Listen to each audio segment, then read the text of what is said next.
സ്തോത്രം ചെയ്യുന്നു. ഇന്ന് നിങ്ങളോടൊന്നിൽ ഒന്നിച്ചായിരിക്കാനായിട്ട് ദൈവം തന്ന അവസരത്തിനായി സ്തോത്രം. പ്രത്യേകിച്ച് പിതാവിൻ്റെ ഇടയിലേക്കാണ് കഴിയ പാസ്റ്റർ കുടുംബം. എനിക്ക് ഏറ്റവും പരിചിതരായിരിക്കുന്ന ചില മുഖങ്ങളിലൂടെയുണ്ട്. പ്രിയ അനിച്ച കുടുംബം. ഈ പ്രിയപ്പെട്ടവരുമായിട്ടൊക്കെ ദൈവസന്നിധിയിൽ ആയിരിക്കാൻ്റെ ഗുണമേറിയ ഒരുക്കിയ വിലപ്പെട്ട അവസരത്തോട് സ്തോത്രം ചെയ്യുന്നു. ഇന്ന് പുതുമുഖങ്ങളായി കാണുന്ന വാത്സല്യ പ്രിയപ്പെട്ടവരെ എല്ലാം ഓർത്ത് സ്തോത്രം, കുഞ്ഞുങ്ങളെ ഓർത്ത് സ്തോത്രം ചെയ്യുന്നു. എല്ലാവരെയും ദൈവം അധികം അനുഗ്രഹിക്കട്ടെ എന്ന് ഞാൻ ആത്മാർത്ഥമായി പ്രാർത്ഥിക്കുന്നു. പിതാവിദാസൻ രാകേഷ് പാസ്റ്റർ ഓർപ്പിച്ചതുപോലെ പൈസ കുടുംബം ദുബൈയിലായിരുന്നപ്പോൾ ഞാൻ ഒരു മാസത്തെ വിസിറ്റിങ്ങിന് അവരുടെ അടുക്കൽ പോകുവാനായിട്ടിടയായി. ഞാൻ പോയിട്ടില്ല. അങ്ങനെ ദൈവസന്നിധി ആയിരിക്കത്തക്കവണ്ണം ദൈവം തന്ന അവസരത്തിനായി ഞാൻ സ്തോത്രം ചെയ്തു. ഞാനിങ്ങനെ പ്രിയ ഇനി രാകേഷിനെ കണ്ടപ്പോൾ ഓർക്കുകയായിരുന്നു. ഞങ്ങളോട് ഒരുമിച്ച് വളരെ നാളുകൾക്ക് ശേഷമാണ് ഇങ്ങനെയൊരു ആരാധനയിൽ പങ്കുകൊള്ളുവാനായിട്ടിടയായിട്ടുണ്ട്. എൻ്റെ വൈഫിനോടൊത്ത് തിരുവല്ലായുടെ അനേക പ്രാന്തപ്രദേശങ്ങളിൽ സുവിശേഷപരമായ കാര്യങ്ങൾക്ക് പിൻബലം കൊടുത്ത് പ്രിയപ്പെട്ട പെൺകുഞ്ഞ് അന്ന് നിന്ന സന്ദർഭത്തെ ഞാൻ ഓർക്കുകയായിരുന്നു. ഏകയായിട്ട് അവർ കർത്താവിൻ്റെ വശത്തേക്ക് വന്നുവെങ്കിലും പിന്നീട് മാതാവ് വിശ്വാസത്തിലേക്ക് വന്നു. ഇന്ന് പ്രിയപ്പെട്ടവർ വേണ്ടി ശ്രമിക്കുന്നു. മൂത്ത ആളുകൾ വിശ്വാസത്തിൽ കുടുംബമായിട്ടായിരിക്കുന്നു. പ്രിയപ്പെട്ടവരെയൊക്കെ ഓർത്ത് ദൈവത്തെ സ്തുതിക്കുകയും ദൈവത്തെ സംസ്കൃതിക്കുകയും ചെയ്യുന്നു. അധികം ദൈവമായി കർത്താവ് വാത്സല്യ കുഞ്ഞുങ്ങളെ അനുഗ്രഹിക്കട്ടെ എന്ന് ഞാൻ ആത്മാർത്ഥമായി പ്രാർത്ഥിക്കുന്നു. ഇന്ന് പകലിൽ ഇത്രയും കുഞ്ഞുങ്ങളെ കണ്ടപ്പോൾ തന്നെ ഹൃദയത്തിൽ വളരെ സന്തോഷിച്ചിട്ടുണ്ട്. കാരണം വലിയ വലിയ സഭകളിൽ മിക്കവാറും എല്ലാ ആഴ്ചകളിലും ഓരോ ഇടങ്ങളിൽ ഇങ്ങനെ ക്ഷണിക്കുന്നതനുസരിച്ച് പോകണം. അവിടെ ഒന്നും കുഞ്ഞുങ്ങളില്ല, സൺഡേ സ്കൂളില്ല.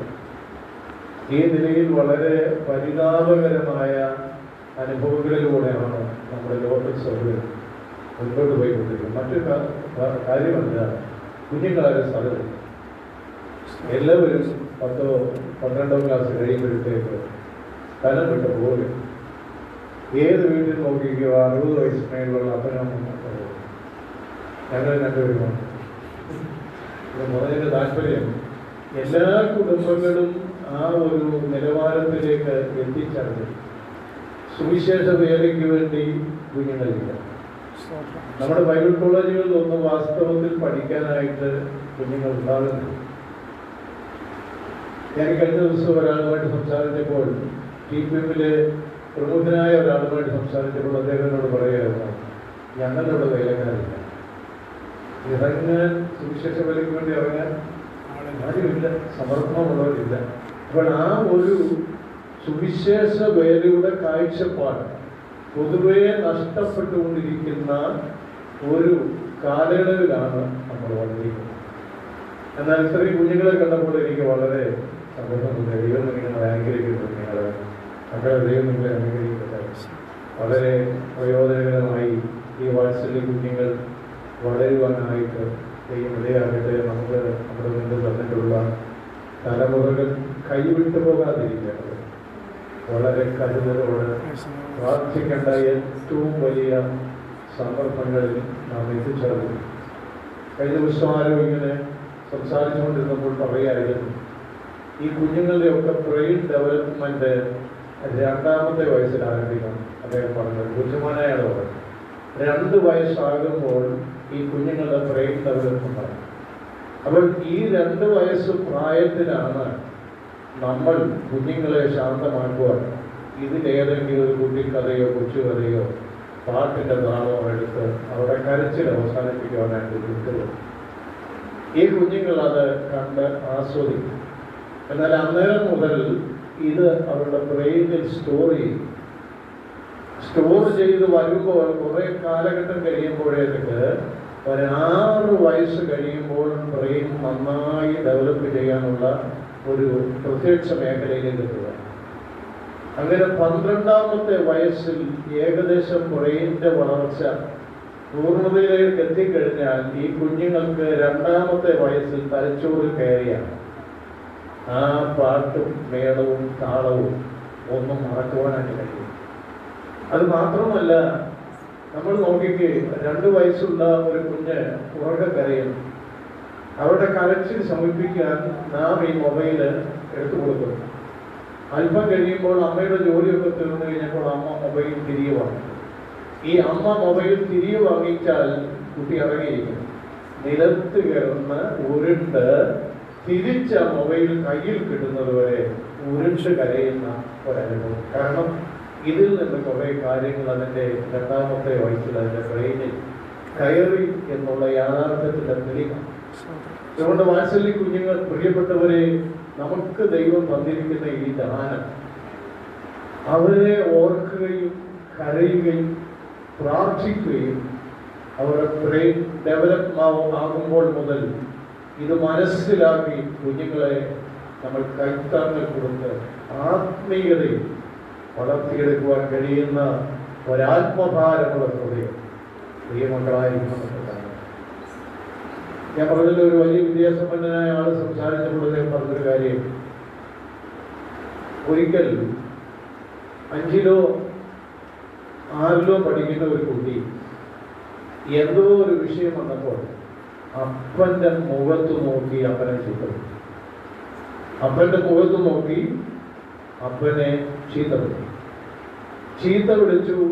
ഈ വിവരം അറിഞ്ഞ് ഈ മഹാനായ വ്യക്തി ആ വീട്ടിൽ ചെന്ന് സങ്കടകരമായ ഈ അവസ്ഥയെ നോക്കിയിട്ട് ഇതിനെ എങ്ങനെ സംഭവിച്ചു, മോൻ എന്തിനാണ് പപ്പയെ ചീത്ത വിളിച്ചത് എന്ന് ചോദിച്ചപ്പോൾ കുഞ്ഞ് പറഞ്ഞത്, എൻ്റെ സാറേ, എൻ്റെ അപ്പനും അമ്മയും നിരന്തരം പറയുന്ന ഭാഷയാണ്. എൻ്റെ അപ്പനും അമ്മയും വീട്ടിൽ നിരന്തരം പറയുന്ന ഭാഷയാണ് ഞാൻ എന്ത് ചെയ്തത്, ഉപയോഗിച്ചത്. ഒത്തുതീർപ്പിൽ കാര്യങ്ങൾ ചെയ്യാൻ ചെന്നയാള് ഞെട്ടിക്കും. അപ്പോൾ നമ്മുടെ കുടുംബാന്തരീക്ഷം എന്തായിരിക്കണം? മാതാപിതാക്കന്മാർ കുഞ്ഞുങ്ങളുടെ മുമ്പിൽ കാണിക്കുന്ന ആധ്യാത്മിക ജീവിതവും അതിൻ്റെ തികഞ്ഞ മാതൃകയും അവരുടെ ഉള്ളിൽ ബോധ്യപ്പെട്ടിട്ട് അതിൻ പ്രകാരം ആ കുട്ടിക്കാലം മുതൽ അവരുടെ ബ്രെയിനിന്റെ വളർച്ച ആരംഭിച്ചാൽ ആ കുഞ്ഞുങ്ങൾ നഷ്ടപ്പെട്ടു പോകുവാനായിട്ട് അനുവദിക്കത്തില്ല.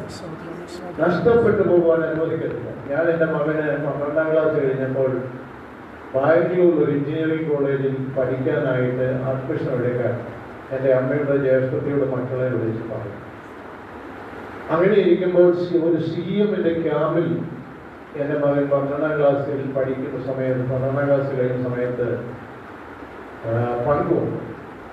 അവിടെ ഏതോ ദൈവദാസന്മാരുടെ ശക്തമായ തിരുവചന കേൾവി സുവിശേഷ വേലയ്ക്ക് വേണ്ടി അവൻ സമർപ്പിക്കപ്പെടുവാനുള്ള കാരണം. അതിൻ്റെ കാരണം ചെറിയ പ്രായത്തിലെ എൻ്റെ ഭാര്യയെ സംബന്ധിച്ചിടത്തോളം 24 മണിക്കൂറും പ്രാർത്ഥിക്കുക എന്നുള്ളതാണ് ഏറ്റവും. പ്രാർത്ഥിച്ച് കുഞ്ഞുറങ്ങിക്കിടക്കുകയാണെങ്കിൽ 2 തുള്ളി കണ്ണീര് ആ കുഞ്ഞിൻ്റെ മേൽ കരഞ്ഞു വീഴ്ത്തുന്ന ഒരു സ്വഭാവം പുലർത്തുന്നു.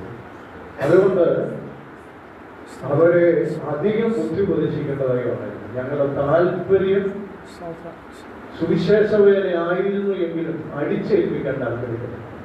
അവർ സ്വയം ആവശ്യം ഏറ്റെടുത്ത് കർത്താവിന്റെ വേല ചെയ്യട്ടെ എന്ന് ആത്മാർത്ഥമായി പ്രാർത്ഥിച്ചു. സ്വർഗത്തിലെ ദൈവം ആ കാര്യം നടത്തി. പ്രിയ ദൈവമക്കളെ, നമ്മുടെ തലമുറയെ കുറിച്ച് വളരെ ബോധ്യം നമുക്ക് കൈവിട്ട് പോയിക്കൊണ്ടിരിക്കുകയാണ്. സ്കൂളിൽ നിന്ന് വന്നാൽ അവിടെ ബാഗ് ഒന്ന് പരിശോധിക്കുന്നോണ്ട് തെറ്റി. നമ്മൾ സ്കൂളിൽ കടന്നു വരുമ്പോൾ നമ്മുടെ കുഞ്ഞ് ഓമനയാണ്, പൊന്നാണ്, ചങ്കാണ് എന്നൊക്കെ പറയുന്നത് ഇരിക്കട്ടെ, അവരുടെ പെരുമാറ്റത്തിൽ ഉണ്ടാകുന്ന മാറ്റം നമ്മൾ ശ്രദ്ധിക്കണം. അവരുടെ സ്കൂൾ ബാഗ് ഒന്ന് പരിശോധിക്കണം. അരുതാത്ത എന്തെങ്കിലും കണ്ടാൽ നമ്മുടെ കുഞ്ഞുങ്ങളുടെ ബാഗിൽ നിന്ന് ലഭിച്ചാൽ അതിനെ സംബന്ധിച്ച് കൂലങ്കഷമായി പഠിക്കണം. പഠിച്ച് ആ നിലയിൽ ഒരു നല്ല ട്രെയിനിങ്ങിൽ നമ്മുടെ കുഞ്ഞുങ്ങളെ വളർത്തുവാൻ കഴിയുമെങ്കിൽ നമ്മുടെ കുഞ്ഞുങ്ങൾ നഷ്ടപ്പെട്ടു പോകുവാനായിട്ട് ഇടയാകില്ല. ബാലൻ നടക്കേണ്ടുന്ന വഴി അവനെ അഭ്യസിപ്പിക്കാൻ, അവൻ വൃദ്ധനായാലും അത് വിട്ടു മാറുകയില്ല. നടക്കുന്ന വഴിയിൽ അഭ്യസിപ്പിക്കാനല്ല, നടക്കേണ്ടുന്ന വഴി.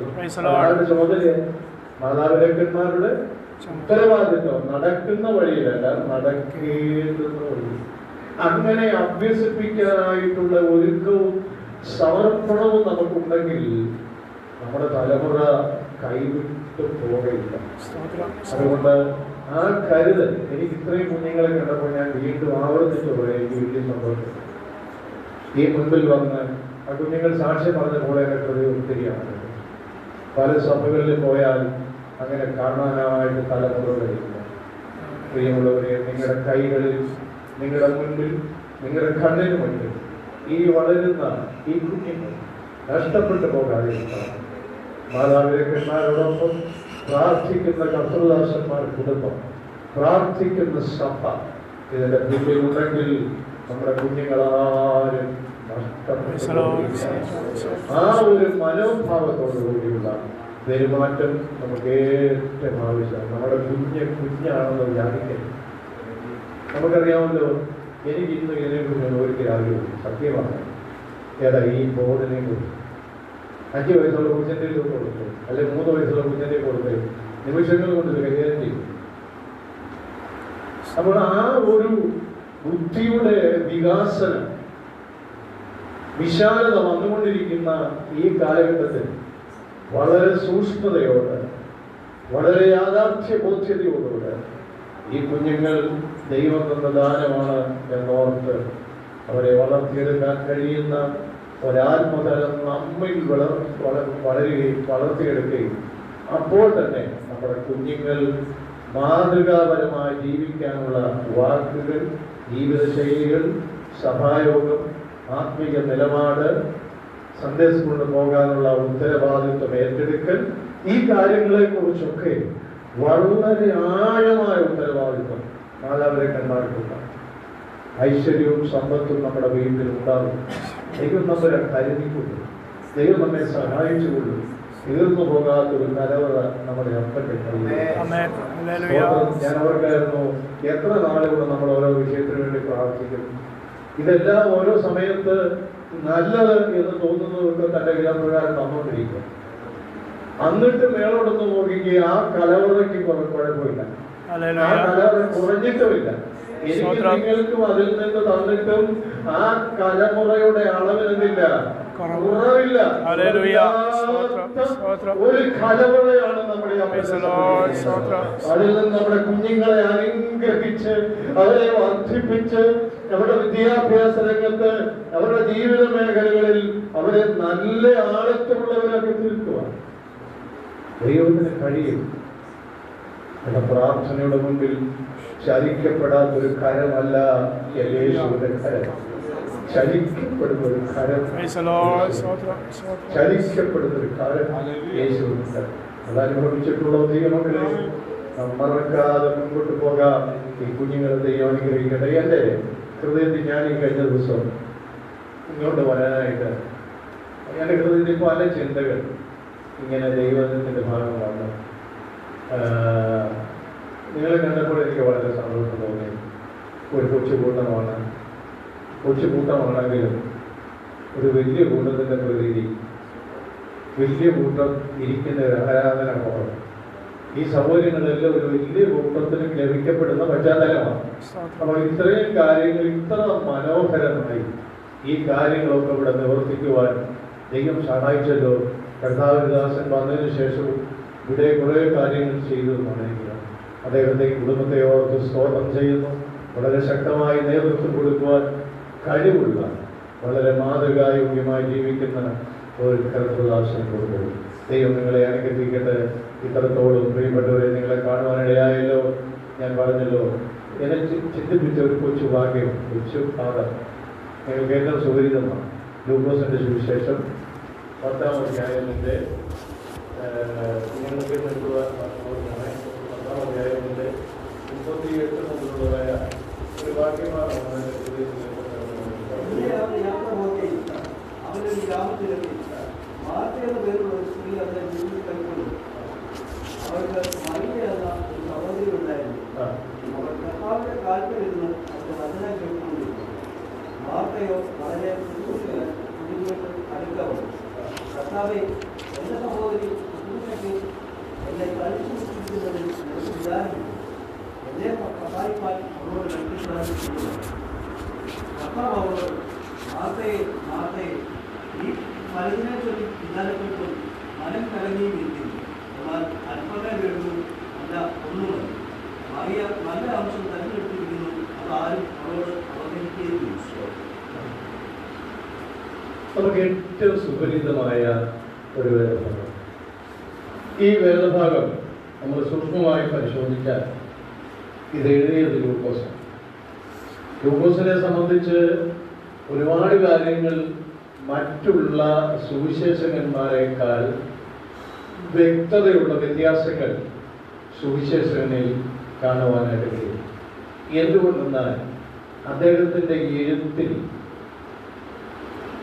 മാനഹീനത, വിവേകം ഇല്ലാത്തവർ, ദരിദ്രർ, സ്ത്രീകൾ, ഈ വിഷയങ്ങളെല്ലാം മറ്റു സുവിശേഷകന്മാർ പരാമർശിച്ചിട്ടുള്ളതിനേക്കാൾ അധികം പരാമർശിക്കപ്പെട്ടിരിക്കുന്ന ഒരു സുവിശേഷം. അത് മാത്രമല്ല, അദ്ദേഹം മറ്റ് 3 സുവിശേഷകന്മാരും യഹൂദ പശ്ചാത്തലത്തിൽ നിന്ന് ക്രിസ്തുവിലേക്ക് വന്നവനാണെങ്കിൽ യവനായ പശ്ചാത്തലത്തിൽ നിന്ന്, ഒരു ജാതീയ പശ്ചാത്തലത്തിൽ നിന്ന് കർത്താവിനെ സ്നേഹിപ്പാനായിട്ട് ഇറങ്ങിത്തിരിച്ച ഒരാളാണ് ലൂക്കോസ്. ലൂക്കോസ് എന്ന വാക്കിന്റെ അർത്ഥം കുഞ്ഞുങ്ങൾക്ക് അറിയാമോ? ലൂക്കോസ് എന്നുള്ള വാക്കിന്റെ അർത്ഥം അറിയാമോ?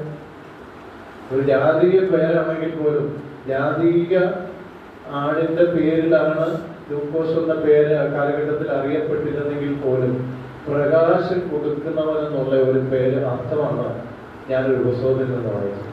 പ്രകാശം കൊടുക്കുന്നവൻ. ആ തുടക്കത്തിലൊന്നും പ്രകാശം കൊടുക്കുന്നവനല്ലായിരുന്നു, പക്ഷേ പ്രകാശം കൊടുക്കുന്നവൻ. അതെന്താ ജോലി അറിയാമോ? ലൂക്കോസിന്റെ ജോലി അറിയാമോ? വൈദ്യൻ, ഡോക്ടറാണ്. ഒരു നല്ല ഡോക്ടർ. എന്താ ഈ നല്ല ഡോക്ടർ എന്ന് പറയാൻ കാര്യം? ആ കാലഘട്ടത്തിൽ വൈദ്യവൃത്തിയുടെ എണ്ണങ്ങൾ വളരെ ചുരുക്കമാണ്, ആളുകളില്ല. ആ കാലഘട്ടത്തിൽ ഈ ഒരു പശ്ചാത്തലത്തിൽ വളർന്നു പഠിച്ച ഒരാളാണ് ആര്? ലൂക്കോസ്. ഈ ലൂക്കോസ് എത്ര പുസ്തകം എഴുതിയിട്ടുണ്ട്? എത്ര പുസ്തകം എഴുതിയിട്ടുണ്ട്?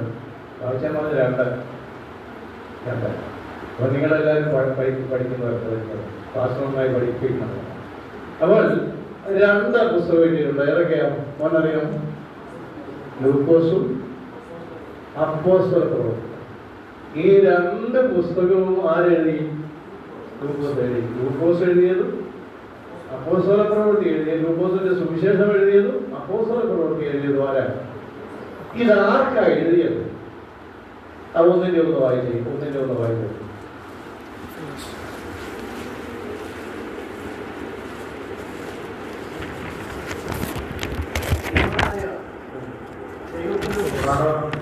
ആർക്കാ എഴുതിയിരിക്കുന്നത്? ശ്രീമാനായ തെയോഫിലോസേ.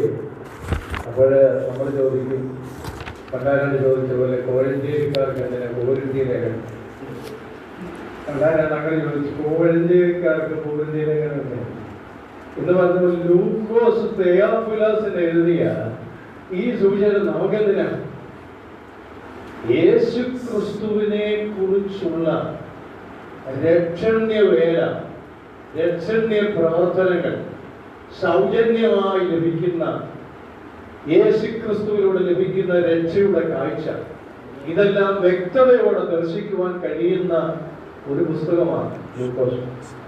ചരിത്ര പുസ്തകം എന്ന് വിശേഷിപ്പിക്കുന്ന അപ്പോസ്തല പ്രവൃത്തി നമുക്കില്ലായിരുന്നെങ്കിൽ ഇന്നായിരിക്കുന്ന നിലയിൽ പെന്തക്കോസ്ത് സമൂഹത്തിൽ നമുക്ക് വന്നു ചേരാൻ കഴിയില്ല.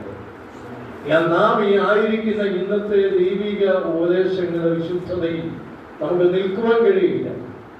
അതുകൊണ്ടാണ് അപ്പോസ്തല പ്രവർത്തികളുടെ പുസ്തകം കൂടെ വായിപ്പാൻ നമുക്കിടയായിട്ടുള്ളത്. അപ്പോൾ ആർക്കെഴുതി? തെയോഫിലോസിനെഴുതി. ഈ തെയോഫിലോസ് ആരാ? തെയോഫിലോസ് ഒരു റോമൻ ഉദ്യോഗസ്ഥൻ. ഒരു റോമൻ ഉദ്യോഗസ്ഥനായിരിക്കുന്ന തെയോഫിലോസിനാണ് ഈ സുവിശേഷം ആരെഴുതിയത്? ലൂക്കോസ് എഴുതിയത്. എന്തിനാണ് ലൂക്കോസ് ഈ സുവിശേഷം എഴുതിയത്? സുവിശേഷം തെയോഫിലോസിന് എഴുതുവാനുണ്ടായ പ്രധാനപ്പെട്ട കാരണത്തെക്കുറിച്ച് ചരിത്രം പഠിക്കുമ്പോൾ നമുക്ക് മനസ്സിലാക്കുവാനായിട്ട് കഴിയുന്നത്, ഇദ്ദേഹം ഒരു റോമൻ ഗവൺമെന്റ് ഉദ്യോഗസ്ഥനായിരിക്കുമ്പോൾ തന്നെ ശാരീരികമായി ഒരു വലിയ രോഗിയാണ്. ആര്? തെയോഫിലോസ്. ഈ തെയോഫിലോസ് ശാരീരിക രോഗിയായപ്പോൾ ആ കാലഘട്ടത്തിൽ ഉണ്ടായിരുന്ന ഒരുപാട് വൈദ്യന്മാരുടെ ചികിത്സ ഈ തെയോഫിലോസ് ഏൽക്കേണ്ടി വന്നു. പക്ഷേ ആ ചികിത്സ കൊണ്ടും ശുശ്രൂഷ കൊണ്ടും തെയോഫിലോസിന് സൗഖ്യം വന്നില്ല. അങ്ങനെ സൗഖ്യം വരാതെ ഇരുന്നപ്പോൾ നമ്മുടെ ഡോക്ടറാകുന്ന, അല്ലെങ്കിൽ നാം വിശേഷിപ്പിക്കുന്ന, പൗലോസ് വിശേഷിപ്പിക്കുന്ന ഈ ലൂക്കോസ് എന്ന വൈദ്യൻ എങ്ങനെയോ തെയോഫിലോസുമായി കണ്ടുമുട്ടാനുള്ള മുഖാന്തരം. ആ മുഖാന്തരങ്ങളിലൂടെ ലൂക്കോസ് എന്ന ഈ വൈദ്യൻ, ലൂക്കോസ് എന്ന ഈ ഡോക്ടർ തെയോഫിലോസിനെ വൈദ്യവൃത്തിയുടെ സൗഖ്യമായി കഴിഞ്ഞപ്പോൾ ഒരു പക്ഷേ ലൂക്കോസ് എന്ന വൈദ്യന് പ്രതിഫലം ഈ ഉദ്യോഗസ്ഥരിൽ നിന്ന് കിട്ടിയെങ്കിലും തനിക്കൊരു സമ്മാനം കൊടുക്കണമെന്ന് ആരാഗ്രഹിച്ചു?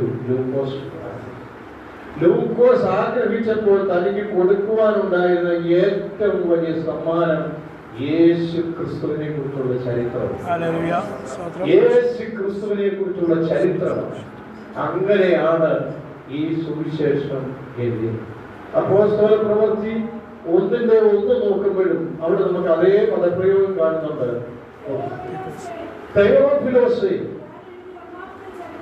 ഞാൻ എഴുതിയ ഒന്നാമത്തെ ചരിത്രം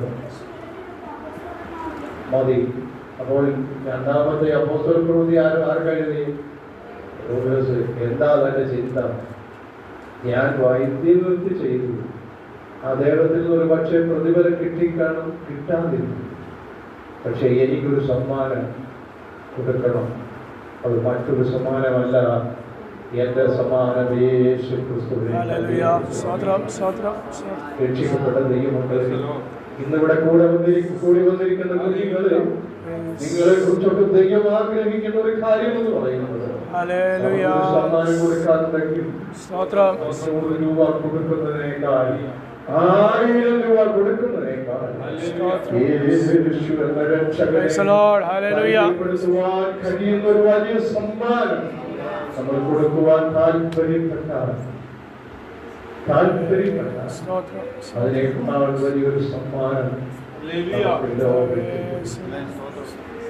എന്റെ വൈഫിന്റെ കുട്ടിക്കാലത്തെ കുറിച്ച് ഞാൻ കേട്ടാൽ മർദ്ദമായില്ല ജനിച്ചു വളർന്നെങ്കിൽ എനിക്ക് കേൾക്കാറുള്ള ഒരു കഥയാണ്. സ്കൂളിൽ പോകുമ്പോഴും മർദ്ദമായിലായിരിക്കുമ്പോഴും പ്രാക്ടി വായിലിരുന്നത് എന്ന് പറഞ്ഞാൽ സ്കൂളിൽ ചെന്നാൽ ഒരു 10 പിള്ളേർക്കെങ്കിലും പ്രാക്ടി കൊടുക്കും. അങ്ങനെ ഒരു സുവിശേഷ ആത്മാവ് അദ്ദേഹത്തിൽ വ്യാപരിച്ചു. ഞാൻ പറഞ്ഞതിന്റെ താല്പര്യം എനിക്ക് അത്രത്തോളം താല്പര്യമില്ല, എന്നാൽ അവസരം കിട്ടിയാൽ ഞാൻ കർത്താവിനോട് താല്പര്യമില്ലെന്നുള്ളതാണ്. ഞാൻ എൻ്റെ വൈഫിനോട് ഒരുപാട് വീടുകളിൽ കയറി ഇറങ്ങുന്നുണ്ട്. കണക്കില്ലാതെ വീടുകളിൽ മലയെന്നോ സമതലമെന്നോ താഴ്ചയെന്നോ ഒന്നും വ്യത്യാസമില്ല. ഓടി നടക്കാവുന്ന കാലഘട്ടത്തിൽ യേശുവിനെ പരിചയപ്പെടുത്താൻ ഒത്തിരി വീടുകളിൽ അതൊന്നും നഷ്ടമായില്ല. അതൊന്നും ഞങ്ങൾക്ക് നഷ്ടമായില്ല, ഞങ്ങളുടെ തലമുറകൾക്ക് നഷ്ടമായില്ല, ഞങ്ങളിലെ ലോക്കൽ സഭകൾക്ക് നഷ്ടമായിരുന്നില്ല. ഇവിടെ എല്ലാം ആത്മാക്കളെ ദൈവം വന്നു. അങ്ങനെയെങ്കിൽ പ്രിയമുള്ളവരെ, പാസ്റ്റേഴ്സിന്റെ ചുമതല മാത്രമല്ല, ഓരോ ലോക്കൽ സഭയിലെ വിശ്വാസികൾക്കും ഒരു വലിയ ഉത്തരവാദിത്വമുണ്ട്. ഈ സമ്മാനം സുവിശേഷം എന്ന സമ്മാനം, യേശുക്രിസ്തുവിന്റെ ചരിത്രം എന്ന സമ്മാനം കൊടുക്കുവാൻ കഴിയുന്ന ഒരു ആത്മീക മേഖല ദൈവമക്കളെ നമുക്ക് ഉണ്ടാകണം എന്നുള്ള കാര്യം നാം മറന്നു കളയരുത്. ഏറ്റെടുത്താലും ഇല്ലെങ്കിലും എന്റെ യേശുവിനെ പരിചയപ്പെടുത്തുവാൻ കഴിയുന്നു. മക്കളെ, നിങ്ങൾ സ്കൂളിൽ പോകുമ്പോൾ ഏറ്റവും അടുത്ത സുഹൃത്തിനോട്, ഏറ്റവും അടുത്ത കുട്ടിയോട് യേശു ജീവിക്കുന്നു എന്ന് മാത്രം പറഞ്ഞു. അത് നിങ്ങളുടെ ഭാവി കഥയാണ്. അത് ഭാവിക്ക് യഹോവഭക്തി ജ്ഞാനത്തിന്റെ ആരംഭമാകുന്നു. ബുദ്ധിയില്ലാത്ത കുഞ്ഞുങ്ങൾ ജ്ഞാനം കിട്ടാൻ ഒറ്റ മാർഗം ചെയ്തവരെ ഭക്തിയോടെ ജീവിച്ചാൽ മതി. നീർന്നവരാൻ ബുദ്ധിയുടെ മണ്ഡലങ്ങളെ ദൈവം തുറക്കും. അതുകൊണ്ട് നിങ്ങൾ ആ നിലയിൽ മുൻപോട്ട് പോകുവാൻ വേണ്ടിയാകട്ടെ. ഞാൻ ഇവിടെ പറഞ്ഞു വന്ന കാര്യങ്ങൾ മുഖവരെ പറഞ്ഞ് അവസാനിപ്പിക്കുവാൻ താല്പര്യപ്പെടുന്നു. അപ്പോൾ മാർത്ത, മറിയ, ലാസർ, ഈ മൂന്ന് പ്രിയപ്പെട്ടവർ അടങ്ങിയിരിക്കുന്ന ഈ ഒരു ചെറിയ കുടുംബം, ആ കുടുംബ പശ്ചാത്തലത്തെ കുറിച്ച് നമ്മൾ വായിക്കുമ്പോൾ നമുക്ക് വ്യക്തതയോടെ മനസ്സിലാക്കുവാൻ കഴിയുന്ന ഒരു യാഥാർത്ഥ്യമാണ് അവിടെ മാർത്തയും മറിയും ആദ്യം പ്രത്യക്ഷപ്പെടുന്നു. യേശു ശിഷ്യന്മാരും പോകുമ്പോഴൊക്കെയും ബെഥാന്യയിൽ ഒരു പാർപ്പിടമുണ്ടെങ്കിൽ ഈ പാവപ്പെട്ടവരുടെ വീട്ടിലാണ്. അപ്പനെ അമ്മയെ കുറിച്ച് കാണുന്നില്ല. രണ്ട് സഹോദരിമാരും ഒരു സഹോദരനും. ചെറിയ പ്രായത്തിലെ ഒരുപക്ഷെ അപ്പനമ്മയും നഷ്ടപ്പെട്ടതാണ്. എന്തായിരുന്നാലും ഒരു കൊച്ചു കുടുംബം, പക്ഷേ യേശുവിനെ സ്നേഹിക്കുന്നുണ്ട്. അതുകൊണ്ട് എന്ത് സംഭവിച്ചു? യേശു വല്ല സംബോധനയും കുടുംബത്തെ കുറിച്ച് പറയുന്നത് മാർത്തയുടെയും മറിയയുടെയും ഗ്രാമമായ വേദാന്യം. അപ്പോൾ ആ ഗ്രാമം മൊത്തം അതിന് ആളുകളില്ല, മാർത്തയുടെയും മറിയുടെയും പേരില്ല. അപ്പോൾ ദൈവത്തെ സ്നേഹിച്ചാലേ പഞ്ചായത്ത് മെമ്പർ നമ്മളെ അറിഞ്ഞിട്ടുണ്ട്. നമ്മളെ പഞ്ചായത്ത് മെമ്പർ അറിഞ്ഞിട്ടുണ്ട്. ഇവിടുത്തെ ജില്ലാ കളക്ടർ നമ്മളെ അറിഞ്ഞില്ലെന്ന് വരും, മുഖ്യമന്ത്രി അറിഞ്ഞില്ലെന്ന് വരും. ഞാനൊരിക്കൽ മുഖ്യമന്ത്രി എന്ന് കാണാൻ പാടില്ല, പക്ഷേ അന്ന് കണ്ടതേ ഉള്ളൂ. പിന്നെ പുള്ളി എന്നെ അറിയുമോ? ഇല്ല, ആ കണ്ട കാഴ്ചയെ ഒന്ന് കണ്ടിട്ട് പോകുമ്പോഴും ഞാൻ പറഞ്ഞത് ഒരു വിഷയം സംസാരിക്കാൻ പറ്റും. അപ്പോൾ നമ്മൾ ഓർക്കേണ്ട ഒരു കാര്യമെന്ന് പറയുന്നത് നമ്മെ അറിയുന്നൊരു ഭക്തിയോടെ ജീവിച്ചാൽ യേശുവിന് നിന്റെ കുടുംബാന്തരീക്ഷത്തിൽ സ്ഥാനമുണ്ടാകാൻ സ്വർഗം ആ ഗ്രാമം അറിയുന്നത് നിന്റെ പേരിലാണ്. സ്വർഗം ആ ഗ്രാമം അറിയുന്നത് നിന്റെ പേരിലാണ്, നിന്റെ സാമ്പത്തിക പശ്ചാത്തലത്തിന്റെ പേരിലല്ല.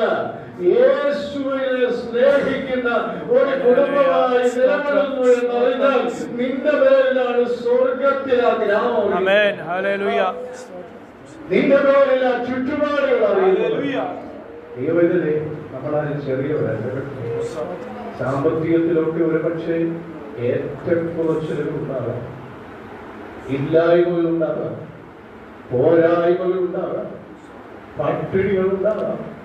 അടുത്ത വീട്ടിലെ കുഞ്ഞുങ്ങൾ കഴിക്കുന്നത് പോലെ എല്ലാ ദിവസവും ചിക്കനും മട്ടനും ബീഫും മേടിച്ച് നമ്മുടെ തലമുറയെ വളർത്താൻ നമുക്ക് കാശില്ലായിരിക്കാം.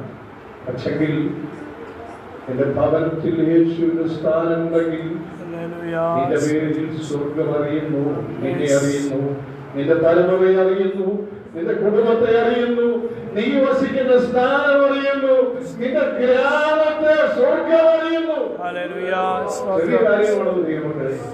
ഈ നിലയിലുള്ള അറിവല്ലേ വലിയ കാര്യം എന്ന് പറയുന്നത്. ഈ പൊത്തുവരുത്ത ജീവിതം കൊണ്ടൊന്നും യേശുവിൽ നിന്നും കിട്ടുമെന്ന് ആരും പ്രതീക്ഷിക്കുന്നത്. തികഞ്ഞ വില കൊടുത്ത് ജീവിക്കുന്ന തന്റെ ഭക്തന്മാരുടെ മുഖത്തെ ദൈവം ആദരിക്കുന്നു. വില കൊടുത്ത് ജീവിക്കുന്ന തന്റെ ഭക്തന്മാരുടെ മുഖത്തെ ആദരിക്കുന്നു. അതുകൊണ്ട് ആ നിലയിൽ എന്നെയും നിങ്ങളെ അറിയുന്നൊരു സ്വർഗം, എന്നെയും നിന്നെ അറിയുന്നൊരു സ്വർഗം. അങ്ങനെ ഒരു പാവപ്പെട്ട കുടുംബാന്തരീക്ഷമാണ് മാർത്തയുടെയും മറിയയുടെയും. അപ്പോൾ യാദൃശ്ചികമായ യേശുവും ശിഷ്യന്മാരും ആ വീട് ചെന്നു. മാർത്ത യേശുവിനെയും ശിഷ്യന്മാരെയും ആ വീട്ടിൽ കൈക്കൊണ്ടു. ഇച്ചിരി ദ്രുതഗതിക്കാരെയാണ് തോന്നില്ലേ? എല്ലാ കാര്യത്തിനും മുൻപ് എഴുതിയാണ്. മറിയേക്കാടി കുറെ കൂടെ ഉത്സാഹം മാറി. എന്നിട്ട് എന്താ ചെയ്യുന്നത്? വീട്ടിലത്രയും പേര് വന്നല്ലോ എന്ന് ചുമ്മായിരിക്കണം. അവർക്ക് ആഹാരം ഉണ്ടാക്കാൻ വേണ്ടി അവിടെ കിടന്ന് അടുക്കളയിൽ തത്രപ്പാട് ചെയ്യും. അപ്പൊ ഞാൻ ഓർക്കുകയായിരുന്നു, ഈ മാർത്തി അത്രയും കർത്താവ് ഒരു പ്രശംസനീയമായ നിലയിലേക്ക് വന്നിട്ടില്ലെങ്കിലും മാർത്തയുടെ സ്വഭാവത്തെ, അവളുടെ സ്വഭാവത്തിൽ നിന്ന് അവളെ അടർത്തിയെടുത്ത് മറിയയുടെ സ്വഭാവത്തിൽ കൊണ്ടെത്തിച്ച ഭാഗം അവസാനിപ്പിച്ചു.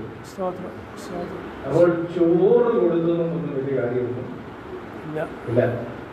വീട്ടിലൊരു പ്രാർത്ഥന വെച്ച് ചിക്കനും പാലപ്പക്കറിയും ഒക്കെ കൊടുത്ത് കേണോ ആയിരുന്നോ എന്ന് പറയുന്നത് കൊടുക്കണ്ടെന്ന് പറഞ്ഞല്ല, അതിനേക്കാൾ അർത്ഥവത്തായ ഒന്നാണ് മറിയ ചെയ്തത്. അവൾ ശുശ്രൂഷയാൽ കുഴങ്ങി. ആര്? മാർത്ത. കുഴങ്ങിയപ്പോൾ യേശുവിന്റെ അടുക്കൽ വന്ന് പറഞ്ഞു, യേശുവേ, നീ മറിയോടൊന്ന് ഇടപെടണം, മറിയോടൊന്ന് ഇടപെടണം. കാരണം എന്നെ തനിച്ച് വിട്ടിരിക്കുന്നതിൽ നിനക്ക് പോലും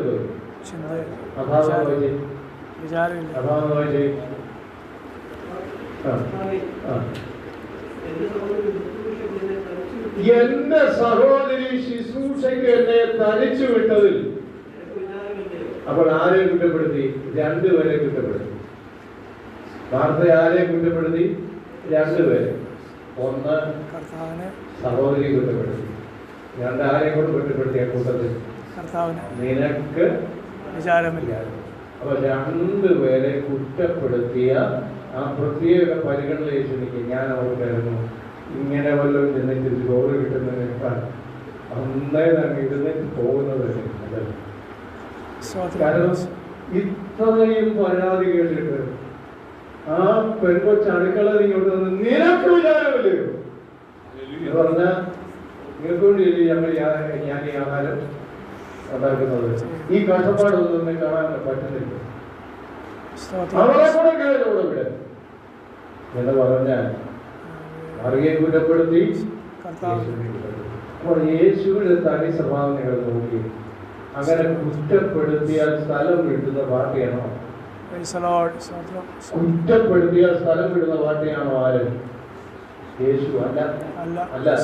അപ്പോൾ ഈ സ്വഭാവം, ക്രിസ്തുയേശുവിലുള്ള ഭാവം തന്നെ ഉണ്ടായിരിക്കട്ടെ. ദൈവമക്കളെ, നമ്മളെ കുറ്റപ്പെടുന്ന ഒരുപാട്. എന്നെ ഈ നേതൃനിലയിൽ എത്തിയതിനു ശേഷം, വലിയ നേതൃനിലയാണെന്ന് ഞാൻ വിചാരിക്കുന്നത്, കർത്താവിന്റെ ദാസൻ എന്നുള്ള വലിയ നേതൃപദവിയായിരിക്കും ഇരിക്കുന്നത്. സഭയോടുള്ള ബന്ധത്തിലൊക്കെ ആക്കപ്പെട്ടതിന് ശേഷം എന്റെ ബുദ്ധിക്ക് ഒതുങ്ങാത്ത ഒരുപാട് പള്ളിയാണ്. പക്ഷേ തിരിച്ചു പ്രതികരിക്കാൻ താല്പര്യമില്ല.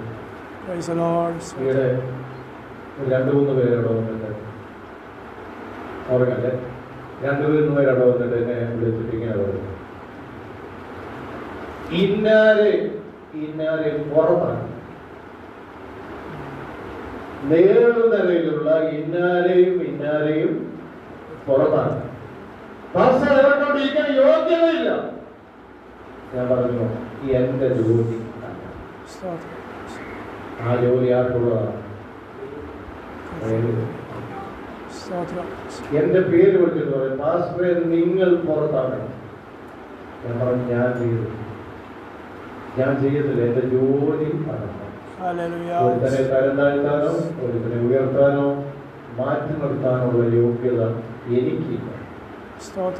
എനിക്ക് എന്നെ തന്നെ സൂക്ഷിച്ച് ദൈവസന്നിധിയിൽ നിൽക്കുക എന്നുള്ള യോഗ്യത മാത്രമേ എനിക്കുള്ളൂ. മറ്റുള്ളവരെ കുറ്റപ്പെടുത്താൻ എനിക്ക് കഴിയില്ല എന്നത്. നമ്മുടെ യേശു എന്താ ചെയ്തത്? ഇത്രയും ശാഠ്യത്തോടെ നമ്മളാണെങ്കിൽ പോലും ഉപദേശമാരാണെങ്കിൽ പോലും ആളല്ലാണെങ്കിൽ സംസാരിക്കാമോ?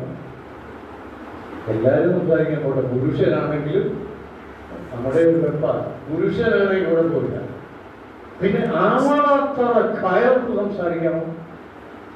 അവളൊരു സ്ത്രീയല്ലേ? അത് നോക്കണ്ടേ എന്നൊക്കെയുള്ള ചിന്ത ആർക്കുണ്ടാകാം? യേശുവിനുണ്ടാകാം. സ്തോത്രം. ലാസർ ഒഴിഞ്ഞാൽ പുള്ളികൾ കാണിക്കട്ടെ എന്ന് വിചാരിച്ചോ? ഇല്ല. യേശു വളരെ ലാവണ്യവാക്കുകൾ അവിടെ ഉപയോഗിച്ചു. ലാവണ്യവാക്കുകൾ ഉപയോഗിച്ചു. എന്റെ സമയം തീരുന്നതുകൊണ്ട് ഞാൻ വേഗത്തിൽ അവസാനിപ്പിക്കുക. ലാവണ്യവാക്കുകൾ യേശു തമ്പുരാൻ ഉപയോഗിച്ചു. മാത്രമല്ല രണ്ട് കാര്യം മാറിയ ചെയ്യുന്നു. പിന്നെ ഈ മാറുന്ന ശബ്ദം വല്ലതും കേൾക്കാറുണ്ടോ? അവിടെ കേൾക്കുന്നുണ്ട്. ഞാനിവിടെ നമുക്ക് കാണുവാൻ കഴിയുന്നൊരു കാര്യം, മറിയുടെ ജീവിതത്തിൽ നിന്ന് മറിക്കണം. ഒന്ന്, കാൽക്കൽ ഇരിക്കുന്ന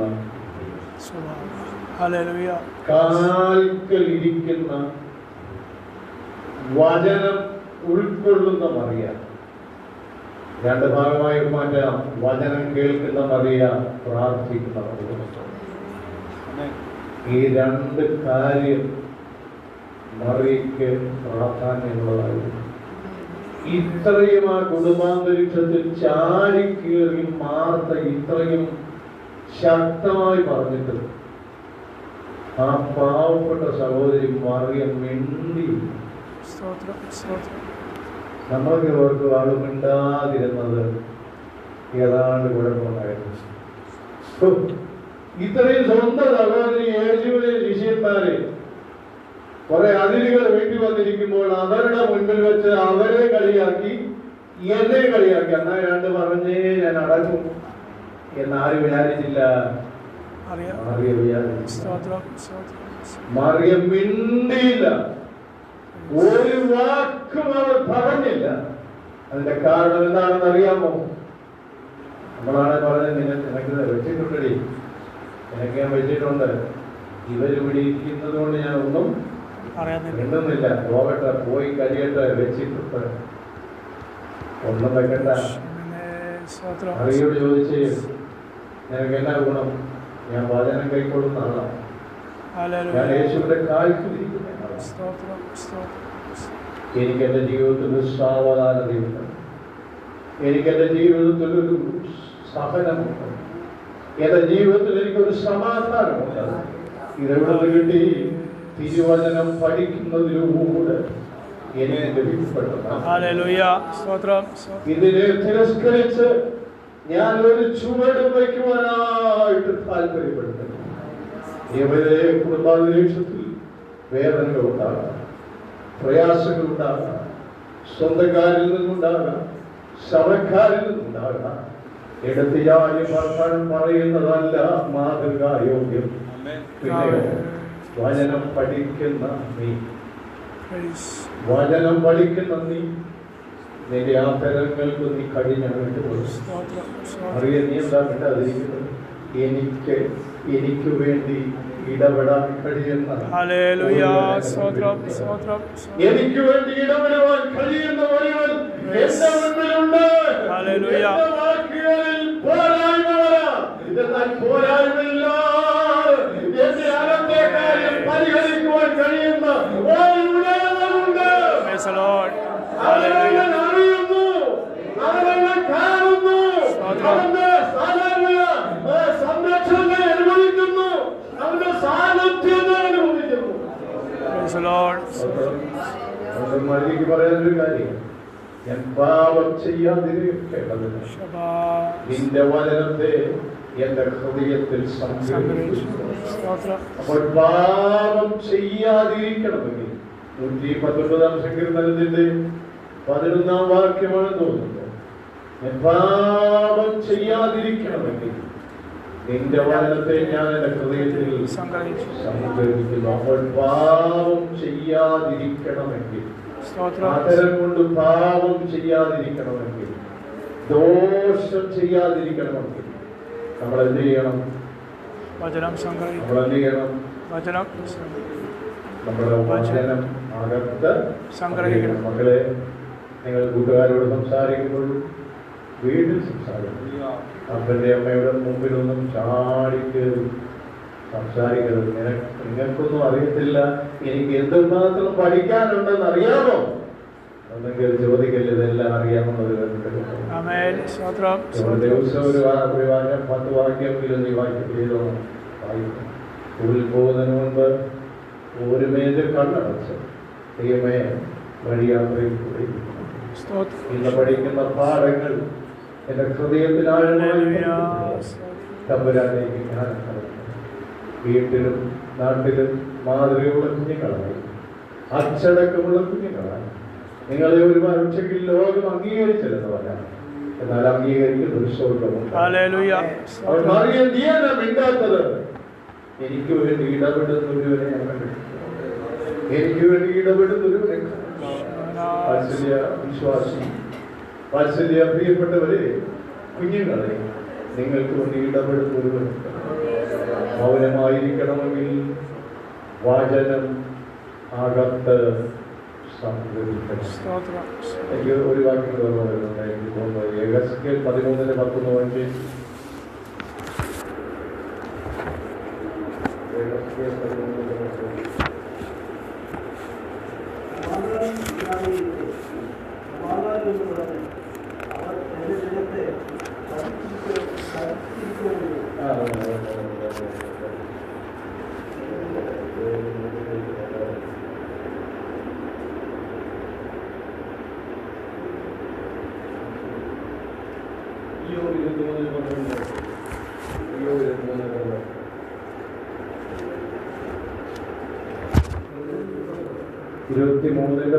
ഇയ്യോബ് 23:12.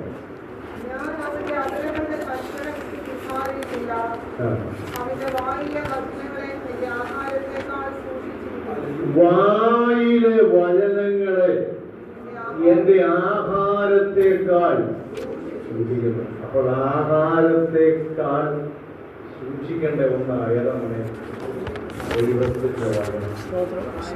ആഹാരത്തെക്കാൾ സൂക്ഷിക്കണം. കുഞ്ഞുങ്ങൾക്ക് സന്ധ്യയാകുമ്പോൾ അവർക്ക് ഇഷ്ടപ്പെടുന്ന ആഹാരം കൊടുക്കുന്നതിന് മുമ്പ് ദൈവമക്കളെ വചനം വായിപ്പിക്കണം കേട്ടോ. ആഹാരത്തെക്കാൾ നിന്റെ വചനം ഞാൻ ചെയ്യുന്നു സൂക്ഷിക്കുന്നു. വചനത്തെ ആഹാരത്തെക്കാൾ അധികം കരുതിക്കൊള്ളുന്നു. അപ്പനായാലും അമ്മയായാലും മക്കളായാലും ആഹാരത്തെക്കാൾ അധികം വചനത്തെ സൂക്ഷിക്കാൻ കരുതുവാൻ കഴിയുന്ന ഒരാത്മീക മനോഭാവം ദൈവമക്കളായിരിക്കുന്ന നമുക്ക് ഉണ്ടാകണം. വചനത്തിനെ കുറിച്ച് ഒരുപാട് കാര്യങ്ങൾ പറയാനുണ്ടെങ്കിലും ആ ഭാഗത്തേക്ക് ഞാൻ വരുന്നില്ല. പക്ഷേ മറിയ മിണ്ടുന്നില്ല. ഒരു കാര്യം ഞാൻ പറഞ്ഞുള്ളൂ, ഒരു ഉടമസ്ഥനാണ്. അവർക്ക് തിരിച്ചറിവ് എങ്ങനെ കിട്ടി? വചന കേൾവിയിലൂടെ അകത്ത് പ്രാപിച്ചൊരു തിരിച്ചറിവാണ്, ഞാൻ ഇടപെടേണ്ട, എനിക്ക് വേണ്ടി ഇടപെടുന്നു. ഇവരിലെ എന്തെല്ലാം പ്രശ്നങ്ങൾ നമ്മൾ ഉപയോഗിക്കേണ്ടതായിരുന്നു. മുഖം നോക്കി ശാസിക്കേണ്ടതായിരുന്നു, അടങ്ങാൻ പറയേണ്ടതായിരുന്നു, നിർത്തുമെന്ന് പറയേണ്ടതായിരുന്നു. എന്നാൽ അതിലുപരി മുഴങ്കാലിലിരുന്നു കണ്ണീർ പിടിച്ചു യേശുവിന്റെ കാൽക്കലിരുന്നു. ദൈവമേ, നീ എന്നെ അറിയിച്ചു. എന്റെ ആദരം കൊണ്ട് പാപം ചെയ്യാതിരിക്കുവാൻ, എന്റെ ആദരം എപ്പോഴും സൂക്ഷിക്കുവാൻ കഴിയുന്ന ഒരാത്മീക പശ്ചാത്തലം നിന്റെ വചനത്താൽ എനിക്ക് ആത്മാർത്ഥമായി ഹൃദയം ഞരങ്ങിയാൽ നിന്റെ ഉടമസ്ഥൻ ആ വിഷയത്തിൽ കൊടുക്കും. എത്ര യോഗ്യമായി ലാവണ്യ വാക്കുകളിലൂടെ എന്റെ യേശുവിനെ വരാൻ സാധിക്കും. ഞാൻ മറ്റൊരു കാര്യം പറഞ്ഞു സാധിച്ചിട്ടുണ്ട്. രണ്ട് പ്രാർത്ഥന. അറിയുന്ന രണ്ട് കാര്യം. ഒന്ന് കാൽക്കലിരിക്കുക, രണ്ട് തിരുവചനം കേൾക്കുക. കാൽക്കലിരിക്കുമ്പോൾ പ്രാർത്ഥിക്കുക. തിരുവചനം കേൾക്കാനും പാദത്തിൽ താഴ്ന്നിരുന്ന് പ്രാർത്ഥിക്കും. വചനം വായിക്കണം. കുഞ്ഞുങ്ങളെല്ലാവരും എല്ലാ ദിവസവും വചനം. എന്റെ ആഹാരത്തെക്കാൾ അധികം എന്റെ വചനത്തെ ഞാൻ സൂക്ഷിക്കണം. അപ്പോൾ ആഹാരത്തെക്കാൾ അധികം എന്തിനെ സൂക്ഷിക്കണം? വചനത്തെ. അങ്ങനെ സൂക്ഷിച്ചാൽ തുല്യ നന്മയാണ്. വലിയ നന്മയും. അതുകൊണ്ട് ആ നന്മ നിങ്ങൾ നടക്കും. രണ്ട്, കുഞ്ഞുങ്ങൾ പ്രാർത്ഥിക്കും. കുഞ്ഞുങ്ങളെല്ലാം എല്ലാവരും പ്രാർത്ഥിക്കുക എന്ന് പറയുന്നത് ഒരു വേറും പ്രാർത്ഥനയാകില്ല. ഹൃദയം മുറുകി പ്രാർത്ഥിക്കണം, മനസ്സൊരുക്കത്തോടെ. ഞാൻ ഒരാൾ പറയുന്ന ഒരു കാര്യം കേട്ടതാണ്. അദ്ദേഹം പറഞ്ഞത് ഇങ്ങനെ: ഒരാൾ പ്രാർത്ഥിക്കും, ദീർഘനാളുകളായി പ്രാർത്ഥിക്കുക, പക്ഷെ എന്തോ കിട്ടുന്നില്ല മറുപടി.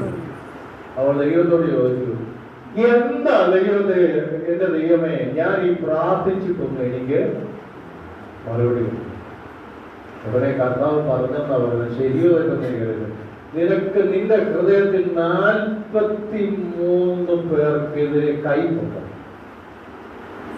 വ്യക്തതയോടെ പറഞ്ഞത് 43 പേരോട് നിനക്കെന്തുണ്ട്? ഈ കൈ പകർത്തിരിക്കുമ്പോ മേമ്പോട്ട് പോകും. പിന്നെ തമ്പുരാന്റെ ആത്മാവ് സംസാരിക്കേണ്ടവരെ ഏറ്റെടുത്ത് കാണാം. ആകം അവരോടും ഇവരോടും എല്ലാം വൈരാഗ്യം, നമുക്ക് നീരസം ഉണ്ടാകും, പ്രയാസമുണ്ടാകും, നമുക്ക് വളരെ ബുദ്ധിമുട്ടുണ്ടാകും. പക്ഷെ ഇതൊന്നും നമ്മുടെ വിഷയം അല്ല. എന്താണ്? എനിക്കൊരു വീടുകളുള്ള സ്വർഗത്തിൽ ഉണ്ട്. അതുകൊണ്ട് എന്റെ വിഷയം മുഴുവൻ ഞാൻ ആരോപിക്കും. 43 പേരോട് കൈക്കൊണ്ടോ? ഇല്ലല്ലോ. അവരുണ്ടോ? 43 പേരോട് ഹൃദയത്തിൽ കൈക്കൊണ്ടു. കൂട്ടുകാരോടൊക്കെ ഉള്ളൂ. അപ്പോൾ നമ്മുടെ കയ്പ് ഹൃദയത്തിൽ വെച്ചുകൊണ്ടിരുന്നാൽ നമുക്കെത് കിട്ടുന്നില്ല. ഒരു പാവപ്പെട്ട സഹോദരന്റെ പ്രാർത്ഥനയ്ക്ക് കിട്ടിയ മറുപടിയാണ് 43 പേരോട് നീ ഉള്ളിൽ കയ്പ് വെച്ചിരിക്കും. ഇങ്ങനെയൊക്കെ ആത്മാവ് ഇടപെടും.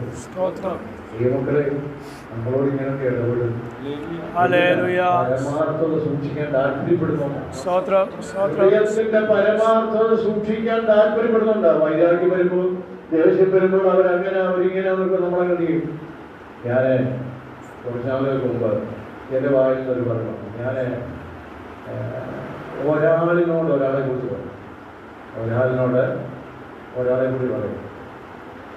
ആ മനുഷ്യൻ ഒരു 10 പൈസ ഒരു മനുഷ്യന് കൊടുക്കുന്നതാണ്. ഞാനിപ്പോൾ ഒരാളെ കുറിച്ച് ഒരാളോട് പറയാം, ആ മനുഷ്യൻ ഒരു 10 പൈസ ഒരുത്തന് കൊടുക്കുന്നുണ്ട്. ഒരു പറയുന്നത് കൈ മുറിച്ച് ചെന്ന ഉപ്പ് തേക്കാത്ത ഒരു മനുഷ്യനാണ്. അപ്പോൾ ഞാൻ ഈ ചിന്തിച്ച ദൈവം, ഞാനത് പറയുന്നത് ശരിയാണോ തെറ്റാണോ അങ്ങനെ പറഞ്ഞത്. എൻ്റെ മനസ്സിൽ കൂടി ഇത് പോയി ഏതാനും ചില ദിവസങ്ങൾ കഴിഞ്ഞപ്പോൾ വേറൊരു സഹോദരൻ ഞാൻ എതിർന്നു.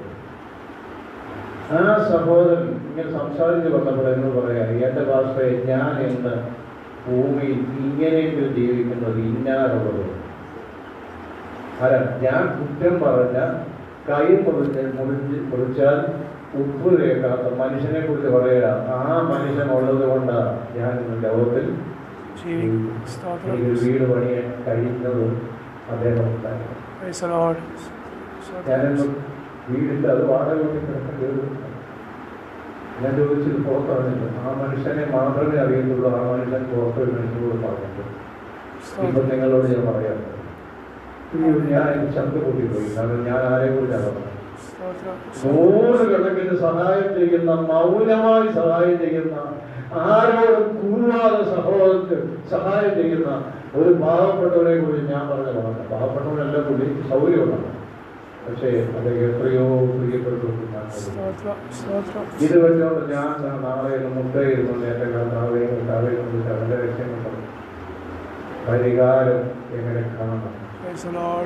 അപ്പോൾ എൻ്റെ സങ്കല്പങ്ങളെക്കാൾ പലരും മെച്ചമാണ്.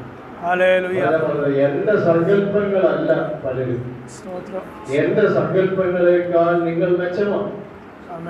നിങ്ങൾ മെച്ചമാണ്. ഞാൻ നിങ്ങളെ കാണുമ്പോൾ നിങ്ങളെ അത് പറയും, നിങ്ങൾ ഇത് പറയും, നിങ്ങൾ കൊടുക്കാത്തവരാണെന്ന് പറയും, വാങ്ങിക്കാത്തവരാണ്, ഒരു സഹതാപമില്ലാത്ത മനുഷ്യനാണെന്നൊക്കെ നമ്മൾ അറിഞ്ഞോ അറിയാതൊക്കെ പറഞ്ഞു പോകും. പക്ഷേ ആ മനുഷ്യനെ പോലും സഹതാപമുള്ളവരെന്ന് പിന്നെ ഞാൻ മറ്റൊരാളെ കുറിച്ച് കേട്ടിട്ടുണ്ട്.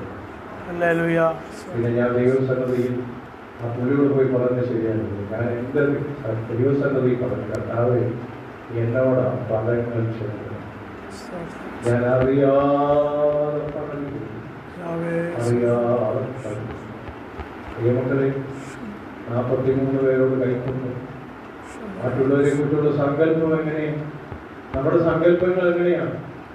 ചില കാര്യങ്ങളിൽ മറിയപ്പോലെ സഹനമുള്ളവരായി, ശാന്തതയുള്ളവരായി, സഹിഷ്ണുതയുള്ളവരായി ദൈവസന്നിധിയിൽ ഇരിക്കാൻ കഴിയുന്ന ഒരാത്മീക മേഖല നമ്മിൽ വളർത്തിയെടുക്കണമെങ്കിൽ നാം എവിടെ ഇരിക്കണം?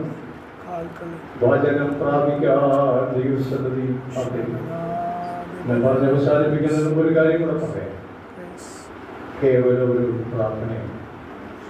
ഞാൻ ചിലതൊക്കെ പറയാറുണ്ട്. ഞങ്ങളുടെ വീട്ടിലും ഒരുപാട് ഭിക്ഷക്കാരുണ്ട്. അർഹതയുള്ളവരാണോ അർഹതയില്ലാത്തവരാണെന്ന് പറയുന്നത് നമ്മൾ ചെറിയ സംഭാവന കൊടുക്കാൻ എപ്പോഴും ഇങ്ങനെ കരുതിയിട്ട് നമ്മുടെ കയ്യിലുള്ള ചെറിയ സംഭാവന മുഖം നോക്കി കൊടുക്കും. അവർ ഈ വാതിലിങ്ങനെ അടിച്ചിട്ട് കണ്ട് വെളിയിൽ നിന്ന് അമ്മേ വല്ലതും തരണേ, ഈ വിളി നമ്മുടെ വീട്ടിലൊക്കെ വന്നിട്ടില്ലേ? അമ്മേ, ആ വിളിയൊക്കെ കേട്ടിരിക്കുന്ന വിളി അതാണ് അമ്മയാണ്. അച്ചായെന്ന് വിളിക്കുന്നത് കേട്ടിരുന്നു, അമ്മേ വല്ലതും തരണേ. നമ്മൾ കേൾക്കുമ്പോൾ ഒരു വാത്സല്യം. നമ്മുടെ വീട്ടിൽ ഒരു കൊച്ചു പയ്യനുണ്ടെങ്കിൽ 5 രൂപ കൊടുത്തിട്ട് മോനെ ഇത് അവർക്ക് കൊടുത്തത്, അവർക്ക് അമ്മയെ കാണാൻ 5 രൂപ അങ്ങോട്ട് കൊടുക്കാമെങ്കിൽ അത് മേടിച്ചോണ്ട് അമ്മയെന്ന് വിളിച്ച പുള്ളിക്കാരി സ്ഥലം വിടും. പക്ഷെ ആരെ കാണണ്ട. അപ്പൊ വിളിയും ഈ വാങ്ങലും തമ്മിൽ വലിയ ബന്ധമുണ്ടോ? അമ്മയെ കാണണ്ട, മറ്റേത് കിട്ടിയാൽ മതി. അതിനു വേണ്ടിയുള്ള വിളിയാണ്. അപ്പോൾ ഈ വല്ലതും കിട്ടാൻ വേണ്ടിയുള്ള വിളി പോരാ. അറിയേണ്ടവനെ അറിയണം. കണ്ണ് തുറന്ന് ആത്മാവിൽ കാണുന്നവനെ കാണണം. വെടുവേൽപ്പെട്ട് സങ്കടപ്പെടണം. ദൈവത്തോട് നിലവിളിക്കണം. എന്റെ ദൈവമേ, നീ അല്ലാതെ മറ്റൊരിടം ഞങ്ങൾ കാണുന്നില്ല. നിന്റെ സന്നദ്ധയല്ലാതെ മറ്റൊരിടം എനിക്കില്ല. ഇല്ലായ്മയിലൊക്കെ പരാതിപ്പെട്ടു. ഇന്ന് കഴിഞ്ഞ ദിവസം ഒരാൾ എന്നോട് പറഞ്ഞു, ആനയ്ക്ക് തടിവാണ്, ഉറുമ്പിന് എല്ലാവർക്കും ഉണ്ട്. ഒന്നല്ലെങ്കിൽ മറ്റൊരു വേദന. നല്ല വീട് കാണും, നല്ല കാറ് കാണും, നല്ല എല്ലാ പശ്ചാത്തലങ്ങളും. പക്ഷേ എന്തുകൊണ്ട് ആനയ്ക്ക് തടിമാരം, ഉറുമ്പിന് അടിമാനം.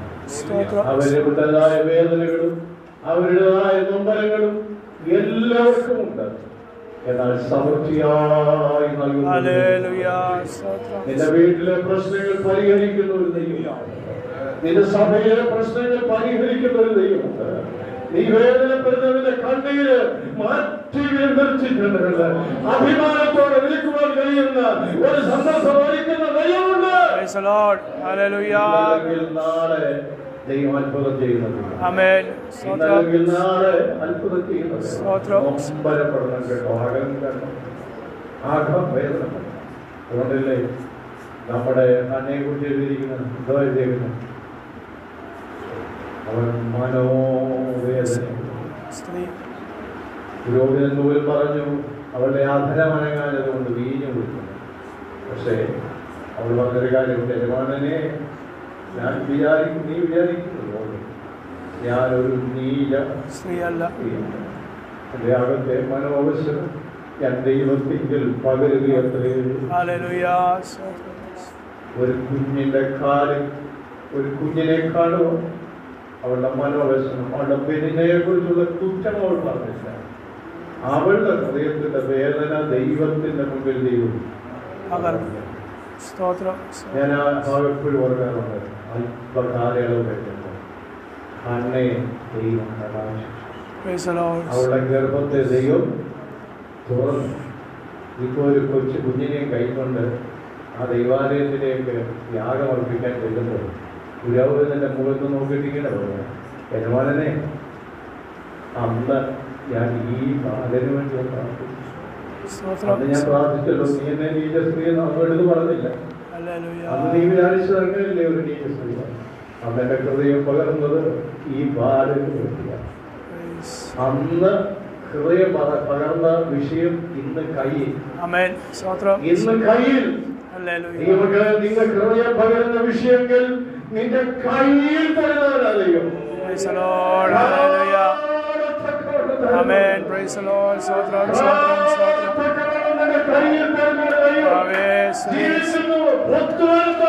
Hallelujah. Amen. സ്തോത്രം.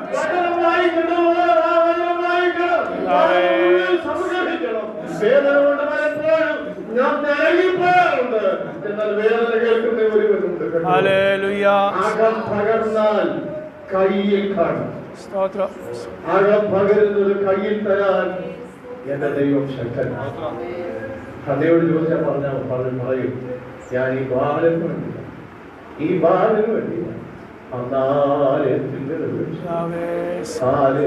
ഈ ബാലന് വേണ്ടി നോക്കണേ. അവിടെ ആ ഉറപ്പ് നോക്കിക്കുക. ഈ ബാലന് വേണ്ടി ദൈവങ്ങളെ ഇന്ന് പകലിൽ നമുക്ക് മുട്ടുകൊടുക്കാം. നമുക്ക് ദൈവദിനം ധ്യാനിക്കാം. നമ്മുടെ കർത്താവിന്റെ കാൽക്കൽ നമ്മുടെ സങ്കടങ്ങൾ പകരാൻ നമ്മെ കടാക്ഷിക്കുന്നു. കണ്ണെ ദൈവം നമ്മെ കടാക്ഷിക്കട്ടെ. ഇവിടെയുള്ള ഓരോ വിശ്വാസികളെയും ദൈവം കടാക്ഷിക്കട്ടെ. ഈ ഇരിക്കുന്ന കുഞ്ഞുങ്ങളെ ദൈവം കടാക്ഷിക്കട്ടെ. മറ്റുള്ളവരെ കണ്ണിന് കാണുന്ന നിന്റെ ഹൃദയവേദനകൾ ദൈവങ്ങളെ നിന്റെ കയ്യിൽ തന്നിട്ട് അഭിമാനത്തോടെ നിൽക്കുവാൻ കഴിയുന്ന